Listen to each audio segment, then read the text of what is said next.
During the British Raj? British Raj में बने हैं कुछ, फिर आगे चलते हुए कुछ बनते गए।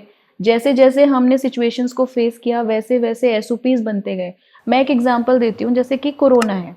अब कोरोना फर्स्ट टाइम आया था पूरे वर्ल्ड में, किसी को नहीं पता था कि कैसे करना है, क्या करना है। तो एवरीवन वाज परप्लेक्स्ड कि भाई क्या करें क्या नहीं करें, ऐसा करेंगे तो ये हो जाएगा। जैसे लॉकडाउन लगा दिया तो लोगों को दिक्कत आई, लेकिन लॉकडाउन लगाना भी जरूरी था। तो जब कोई चीज आती है उस टाइम पे हम कई चीजें अपने विजडम से करते हैं, लेकिन जब वो खत्म हो जाती है चीज तो उसका एनालिसिस होता है कि भाई क्या सही किया गया क्या गलत किया गया। उसके बेसिस पे एसओपीज डिजाइन किए जाते हैं। तो आपने देखा होगा कि फर्स्ट वेव के टाइम पे थोड़ा कंफ्यूजन था, सेकेंड वेव जब आई तो थोड़ी चीजें बेटर थी, ज्यादा स्ट्रीमलाइन थी, हमें पता था कि करना क्या है। अब आगे भी अगर हम सुनते आ रहे हैं कि अभी नेक्स्ट एक और कोविड वेरिएंट चल रहा है, तो आपने देखा there is no panic, because things are already streamlined. चीजें पहले से ही हैं, हेल्थ डिपार्टमेंट या मिनिस्ट्री ऑफ हेल्थ पहले से ही क्लियर है कि करना क्या है, किस स्टेज में हमें क्या करना है, किस स्टेज में क्या नहीं करना है। तो जब हम चीजों को फेस करते आते हैं तो वो एसओपीज बन चुके हैं, उनको धीरे धीरे मॉडिफाई किया जाता है और हमें सिर्फ बेसिकली फॉलो करना है।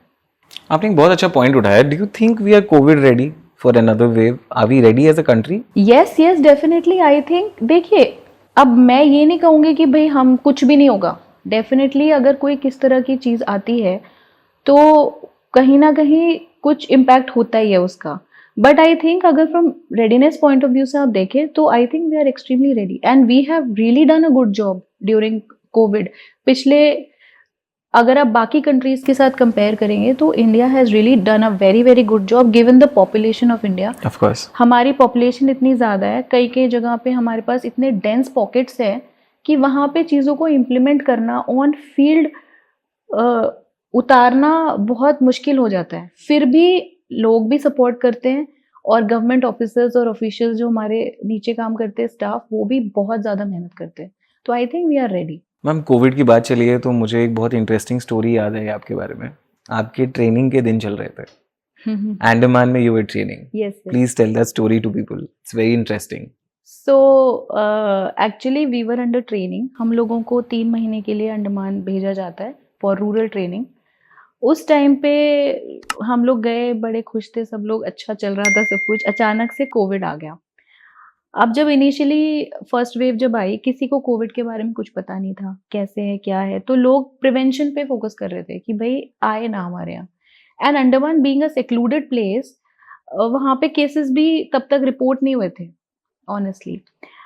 लेकिन अंडमान एडमिनिस्ट्रेशन बहुत बहुत कॉशियस था इस चीज को लेकर के, क्योंकि अंडमान एक रिमोट प्लेस है। राइट। वहां पर इतने अच्छे मेडिकल इंफ्रास्ट्रक्चर उस टाइम पे नहीं था कि हम कोविड जैसी बीमारी को झेल पाते। और वहाँ पे सबसे इम्पोर्टेंट है कि ट्राइबल पॉपुलेशन बहुत है। हमारे जो बहुत पुराने पुराने जो ट्राइब्स हैं, उनको पीवीटीजीज कहा जाता है, वो अंडमान में पाए जाते हैं।